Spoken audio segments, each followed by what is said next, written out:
Good morning everyone. आज हम लोग बात करेंगे the poem the lake isle of Innisfree. ये पोएम लिखी है विलियम बटलर येट्स ने। और ये पोएम ये अपनी शांति को, अपने आत्म तृप्ति को पाना चाहते हैं। सो इसलिए एक आइलैंड में जाना चाहते हैं। वो वही चीज़ फील करना चाहते हैं जो एक मनुष्य अपने जीवन में चाहता है, शांति, आनंद, सुख। ठीक है, ये पोएम एक लिरिक है। Lyric is a kind of poem जो सॉन्ग की तरह होता है, संगीत की तरह होता है। Just like sonnet, lyric, limerick, ये सारे काइंड्स ऑफ पोएम हैं। ठीक है, तो ये पोएम लिरिक में आता है। तो आइए देखते हैं कि पोएम में कवि क्या कह रहे हैं। सबसे पहले आप जान लीजिए the lake isle of Innisfree. तो island, isle is a island, right. So जैसे ये पिक्चर आप देख रहे हैं, दिस इज़ एन आइलैंड। ठीक है, लेक के भीतर एक आइलैंड है, उस तरह से the lake isle of Innisfree. या ये एक देख लीजिए, दिस इज़ एन आइलैंड जो आप सामने देख रहे हैं। तो ये उसी तरह के आइलैंड में जाना चाहते हैं, वहाँ शांति के लिए। क्योंकि जब लोग शहर के शोर शराबा से थक जाते हैं तो उनको शांति चाहिए होती है। तो कवि क्या करें, आइए देखा जाए। I will arise and go now. अब मैं खड़ा हूँगा और अब मैं जा रहा हूँ, क्योंकि अब ये थक चुके हैं सब कुछ शोर शराबा से। I will arise and go now and go to Innisfree, and a small cabin built there of clay and wattles made. 9 bean rows will I have there, a hive for the honey bee, and live alone in the bee loud glade. तो हम लोग एक एक stanza को पढ़ के उसको अच्छे से समझेंगे। इसको फिर से एक बार मैं देख लूँ। I will arise and go now and go to Innisfree, and a small cabin built there of clay and wattles made. 9 beans rows will I have there, a hive for the honey bee, and live alone in the bee loud glade. मैं अब खड़ा हूँगा और अब मैं जाऊँगा। Go to where, Innisfree, वो जो Innisfree island का नाम है, ठीक है, तो वो वहाँ जाना चाहते हैं। And a small cabin build there, और मैं जाकर वहाँ पर क्या बनाऊँगा, एक छोटा सा कैबिन, एक छोटा सा घर या एक झोपड़ी। ठीक है, वहाँ पर मैं एक झोपड़ी बनाऊँगा, एक छोटा सा कैबिन बना के रखूँगा, एक रूम की तरह। Of clay and wattles made, जो किसका बना होगा, मिट्टी का बना होगा और वेटल्स का बना होगा। वेटल्स क्या होता है, लकड़ी के बाड़े की तरह होता है, दिस इज वेटल्स। ठीक है, इसको बोलेंगे वेटल्स। जैसे लकड़ी का बाड़ा आप देख रहे हैं ना, लकड़ी के चीज़ों को जोड़ के बनाया गया है, सो दिस इज वेटल्स। तो कह रहे कि मिट्टी और इस तरह के वेटल्स से बनाऊंगा मैं। ठीक है, and a small cabin build there of clay and wattles made, जो क्ले और वेटल्स का बना होगा। 9 bean rows will I have there, और वहाँ पे मैं बीन्स लगाऊंगा, जो बीन्स के फलियाँ होती हैं, सब्जियाँ हम लोग खाते हैं ना, तो मैं वहाँ बीन्स लगाऊंगा। और 9 रो, मतलब वो एक बोल रहे हैं कि इस तरह से रो में खूब रो के, यानी खूब सारे बीन्स उगाऊंगा। A hive for the honey bee, और मैं क्या खाऊंगा, हाइव से हनी बी। ये देखो, ये बी हाइव का फोटो है आपके सामने। ठीक है, तो ये क्या क्या करेंगे, वो बीन्स पैदा करेंगे और हाइव्स वहाँ लगाएंगे। और तो क्या वो क्या करेंगे, ये इनिसफ्री में जाएंगे, the name of the island. वहाँ छोटा सा कैबिन बनाएंगे और वहाँ क्ले और वेटल्स के झोपड़ी तैयार करेंगे उससे, और बीन्स लगाएंगे और शहद का हाइव लगाएंगे और शहद खाएंगे और बीन्स खा के आराम से रहेंगे। And live alone in the bee loud glade. अब बी लाउड ग्लेड क्यों कह रहे हैं कि जो तुम लोग देख रहे हो ये हनी हाइव, बी हाइव है, तो बी हाइव में बीज कितना वो उनका बजिंग ऑफ द बी, बहुत बज करती हैं, साउंड करती हैं। तो कह रहे हैं, ये क्यों कह रहे हैं कि मैं साउंड को सुन के, क्योंकि जो और कुछ शोर शराबा नहीं सुनाई देगा ना, शहर का चिल्लपो नहीं सुनाई देगा। इनको क्या सुनाई देगा, सिर्फ उन जो बीज होते हैं उनके बजिंग सुनाई देंगे। तो वो बजिंग सुन के उनके मन को क्या मिलेगी, बहुत शांति मिलेगी। तो ये कह रहे हैं कि मैं उठूंगा, मैं जाऊंगा इनिसफ्री में, छोटा सा कैबिन बना के रखूंगा, मुझे बहुत बड़ा घर महल नहीं चाहिए, क्ले और वेटल से बनाऊंगा वो छोटा सा घर, और वहाँ बीन्स उगाऊंगा और शहद खाऊंगा, और शहद की जो मक्खियाँ भिन भिन आएंगी, बस मैं वही सुनकर एकदम मैं आनंद, एक शांति महसूस करूंगा। फिर दूसरे स्टेंजा में क्या कह रहे हैं, and I shall have some peace there, और तब क्या हो जाएगा, मुझे वहाँ शांति मिलेगी। अब किन किन चीज़ों से शांति मिलेगी, क्या क्या ये देखकर इनको शांति मिलेगी, चलिए इसके बारे में वो बोलते हैं। And I shall have some peace there, for peace comes dropping slow, और ये पीस कैसे आएगा, धीरे धीरे आएगा। अचानक से मैं इनिसफ्री में चला जाऊंगा, घर बना लूँगा, बीन्स पैदा करने से अचानक शांति नहीं आएगी। शांति क्या आएगी, जब हम उस तरह के माहौल में, इन्वायरमेंट में रहते हैं, तो शांति धीरे धीरे चेतना में प्रवेश करती है। और for peace comes dropping slow, तो पीस कैसे आएगा, बहुत धीरे धीरे आएगा। Dropping from the veils of the morning to where the cricket sings. अभी क्या सुबह सुबह का सीन रहता है, ठीक है, तो पहले तो व्हील्स किसको बोलते हैं, वेल्स किसको बोलते हैं, दिस इज वेल। हाँ, ये जो चेहरे के ऊपर जो नकाब है ना, इसको वेल कहेंगे, या दिस इज द वेल, आप देख सकते हैं। तो जो इसने वेल पहना हुआ है, तो क्या कह रहे हैं कि जो मॉर्निंग वेल है, dropping from the wheels of the morning to where the cricket sings, और सुबह के टाइम में वेल, अब सुबह के टाइम में वेल क्या होगा, बादल होंगे, ठीक है। तो हल्के हल्के धुंध धुंध जैसी होगी, धुंधला धुंधला बादल, धुंध होंगी।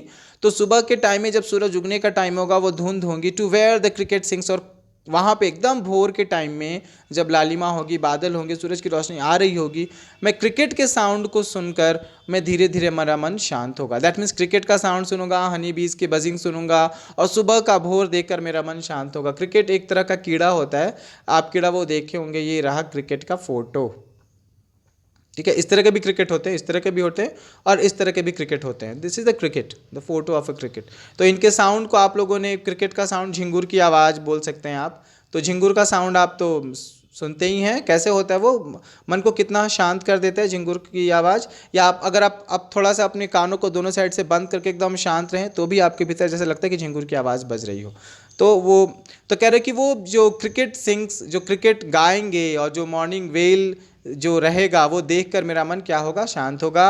दे are midnights all a glimmer, रात के टाइम में जब एकदम सब कुछ शांत हो जाएगा और मैं आकाश में देखूंगा, तो सिर्फ तारे टिमटिमाएंगे ना, तो उनकी रोशनी, वो ग्लिमर, वो ग्लिम देखने को मिलेगा। And Noon a purple glow, यानी ये सुबह से लेके, शाम से लेके, आधी रात से लेके, दोपहर से लेके, चारों प्रहर का वर्णन कर रहे हैं कि सुबह, शाम, दोपहर, आधी रात को भी सब कुछ कैसे इनके मन को शांत करेगा। तो सुबह में जो हल्की धुंधली बादल होते और वो सूरज निकल रहा होगा उस समय, और सुबह सुबह एकदम, सुबह सुबह क्रिकेट के सॉन्ग सुनकर, मिडनाइट, आधी रात को जब मैं देखूंगा तारों को, तो उनकी रोशनी मुझे, मेरे मन को शांत कर देगी। And Noon a purple glow, और दोपहर के टाइम में जो पर्पल ग्लो नून होगा, वो मेरे मन को क्या करेगा, शांत करेगा। And evening full of the linnet's wings, और शाम के टाइम पे जब सब चिड़िया इधर से उधर अपने अपने घर जाती हैं, तो शाम के टाइम में लिनिट्स के जो झुंड साउंड है, उससे मेरा मन शांत हो जाएगा। अब लिनिट्स क्या होता है, this is a kind of bird, look at here, ये लिनिट्स पक्षी है, दिस इजंट इट ब्यूटीफुल। तो कह रहे हैं कि शाम के टाइम में ये जो लिनिट्स हैं, जब ये गाएंगे, तो इनके संगीत को सुनकर मेरा मन, लिनिट्स विंग्स को देखकर, जब ये लिनिट्स इकट्ठे होंगे, जाएंगे, गाएंगे, तो इनको देखकर मेरा मन क्या हो जाएगा, शांत हो जाएगा। तो ये कह रहे हैं कि मेरा मन किन किन विधि से शांत होगा, किन किन तरीके से शांत होगा, कैसे पीस आएगा, धीरे धीरे आएगा, अचानक नहीं आएगा। Dropping from the veils of the morning, सुबह के टाइम में, वेयर द क्रिकेट सिंग, जहाँ आप झिंगुर गाएंगे, there are midnights all the glimpse, और आधी रात को तारों को देखकर, उसकी रोशनी को देखकर, चमचमाहट को देखकर मेरा मन शांत होगा। दोपहर के पर्पल ग्लो को देखकर मेरा मन शांत होगा, और शाम को लिनेट्स के विंग्स को देखकर, उनके पक्षियों को देखकर मेरा मन शांत हो जाएगा। फिर ये कह रहे हैं, I will rise and go now, अब तो मैं उठूंगा और बस जाऊंगा। For always night and day, और वहाँ हमेशा के लिए, नाइट एंड डे, दिन रात अब वहीं रहूंगा। आई hear lake water lapping with low sounds by the show, और मैं वहाँ क्या सुनूंगा, अभी तो ये सब सुनते आएंगे, झिंगुर की आवाज़, लिनेट्स के sound, buzzing of the bee, और मौसम, रात, सबको लेकर ये मन शांत होगा। फिर क्या कह रहे हैं, मैं उठूंगा और हमेशा दिन रात वहीं रहूंगा, और क्या, आई hear lake water lapping, lapping जो लेक वाटर जाकर जब किनारों से टकराती है, तो lake water lapping with low sounds by the show, शोर का मतलब जैसे समुद्र का किनारा। I am just showing you a photo like, हाँ, तो ये समुद्र का किनारा शोर है, और कह रहे हैं कि लेक के पानी जब आकर इससे टकराएंगे, तो उसका जो शोर होता है ना, वो बहुत पीसफुल होता है। तो वो सुनकर मैं अपने आप को बहुत आनंदित महसूस करूंगा, और मैं एकदम शांत हो जाऊंगा। आई hear lake water lapping with low sounds by the show while I stand on the roadway, तो जब भी मैं खड़ा हूँगा, और ऑन द पेवमेंट ग्रे, या मैं रोड पे खड़ा होता हूँ या फिर पेवमेंट पे खड़ा, व्हाट इज़ पेवमेंट, याद रखो, ब्रिटेन में पेवमेंट कहते हैं, अमेरिका में साइड वॉक कहते हैं, और भारत में कहते हैं उसको फुटपाथ। तो आप समझ गए होंगे पेवमेंट किसको कहेंगे। Here is a photo of pavement, यहाँ पर आप पेवमेंट का फोटो देख सकते हैं, this is a pavement, okay. तो इनको कहीं पर इसको पेवमेंट कहते हैं, कहीं साइड वॉक कहते हैं, और भारत में हम लोग इसको फुटपाथ कहते हैं। तो ये कह रहे हैं, while I stand on the roadway, जब मैं सड़क पे खड़ा होता हूँ, पेवमेंट पे खड़ा होता हूँ, मैं क्या करता हूँ, I here it in the deep heart core, मैं अपने दिल के एकदम केंद्र में, कोर का मतलब एकदम दिल की गहराई में, केंद्र में। तो जब मैं सड़क पे खड़ा होता हूँ या पेवमेंट पे भी खड़ा होता हूँ, मैं अपने दिल की गहराई में उन साउंड्स को सुन सकता हूँ। कौन से साउंड्स को सुन सकता हूँ? I hear lake water lapping with low sounds by shore, shore से आकर जो पानी टकराता है तो उसका साउंड मेरे मन को इतना पीसफुल कर देता है कि मैं वो सड़क पे या पेवमेंट पे खड़ा होकर भी मैं वो महसूस कर सकता हूँ। ठीक है, तो ये कविता की समरी हो गई। आइए अब इसके लिटरेरी डिवाइस के बारे में बात करते हैं। इसमें लिटरेरी डिवाइसेस में कई सारी चीज़ें यूज हुई हैं, रेपिटेशन, एलिट्रेशन, मेटाफॉर, पर्सोनिफिकेशन। उसके बाद हम लोग बात करेंगे राइमिंग स्कीम की। तो रेपिटेशन कहाँ कहाँ यूज़ हुआ है आप देख सकते हैं, यहाँ पर आप ज़रा इसको फोकस कर लीजिए। I will arise and go now, और फिर लास्ट में भी है I will arise and go now. तो ये दो जगह I will arise and go now है, तो ये क्या है, ये रेपिटेशन का एग्जाम्पल है। तो इस कविता में रेपिटेशन यूज़ हुआ है। उसके बाद है आपका एलिट्रेशन। एलिट्रेशन कहाँ हुआ है? पहले वाले में भी एलिट्रेशन यूज़ हुआ है और तीसरे पैराग्राफ में भी। जैसे यहाँ पर एलिट्रेशन यूज़ हुआ है hive and honey bee. H alliteration क्या होता है? कॉन्सोनेंट साउंड्स अगर रिपीट हो रहे हैं तो उसको एलिट्रेशन कहते हैं। तो पहले पैराग्राफ में और तीसरे पैराग्राफ में भी, तो पहले पैराग्राफ में high for the honey B, तो हाई एच एच ह sound, and the third paragraph में एक आता है आई hear lake water lapping with low sounds, तो लेक लैपिंग लो साउंड्स, तो ल साउंड, तो यहाँ ऊपर ह साउंड एंड इसमें ल साउंड, तो ये क्या हो गया, ये आपका एलिट्रेशन हो गया क्योंकि कॉन्सोनेंट साउंड्स रिपीट हो रहे हैं। तो फिर से देख लीजिए इसको, Honey hive, honey bee and lake lapping low sound, तो ये एलिट्रेशन है। उसके बाद आते हैं मेटाफोर। मेटाफोर कैसे है? मेटाफोर कब बोलते हैं? जब किसी चीज़ को डायरेक्टली हम बात करते हैं। ठीक है, वेल्स ऑफ द मॉर्निंग, तो बादल को डायरेक्टली वेल्स कह दिया गया, लाइक अ वेल नहीं कहा गया। जैसे अगर तो आप किसी को बोलते हो किसी लड़के के बारे में, ओ ही इज़ अ लॉयन, तो अगर आपने कहा ही इज़ अ लॉयन तो आपने डायरेक्टली उसको लॉयन कहा। अगर आप ये बोलोगे he is like a lion तो उसको सिमिली कहेंगे, मेटाफोर नहीं कहेंगे। तो मेटाफोर मीन्स आपने डायरेक्टली किसी को कोई नाम, कोई टैग दे दिया। तो इसके लिए वेल्स, डायरेक्टली क्लाउड्स को क्या कहा गया? वेल्स कहा गया, तो इसलिए ये हो गया मेटाफोर। और फिर है पर्सोनिफिकेशन, इसी में पर्सोनिफिकेशन भी है ना, dropping from the veils of the morning. तो अगर नॉन लिविंग बीइंग को लिविंग बीइंग की तरह ट्रीट किया जाए तो इसको क्या बोलेंगे? पर्सोनिफिकेशन। तो यहाँ पे सुबह जो है वो एक वेल, एक घूंघट अपनी तरफ डाल रही है, तो सुबह को एज अ नारी और वेल, बादल को वेल के तौर पे देखा गया। तो ये क्या हो गया? मॉर्निंग को एज अ पर्सोनिफिकेशन के तौर पे यूज़ किया गया। तो इसमें आपने देख लिया रेपिटेशन है, ठीक है, repetition, I will arise again. उसके बाद है आपका एलिट्रेशन, हाइव हनी बी, और इसमें भी है आपका लास्ट में लेक लैपिंग लो।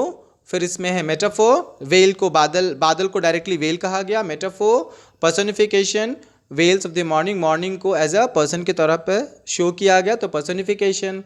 अब आते हैं राइमिंग स्कीम। इसमें राइमिंग स्कीम यूज हुआ है ए बी। जैसे इनिसफ्री को देखिए, फ्री किसके साथ राइम करता है? हनी बी के साथ, और मेड राइम करता है ग्लेड के साथ।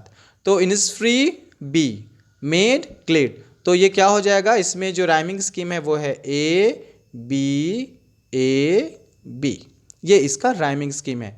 और ये राइमिंग स्कीम जो है पूरे पैटर्न में यानी पूरी कविता में शो हो रहा है। स्लो जो है, स्लो देखिए किसके साथ? ग्लो के साथ राइमिंग कर रहा है, और सिंक्स जो है वो विंग्स के साथ राइमिंग कर रहा है।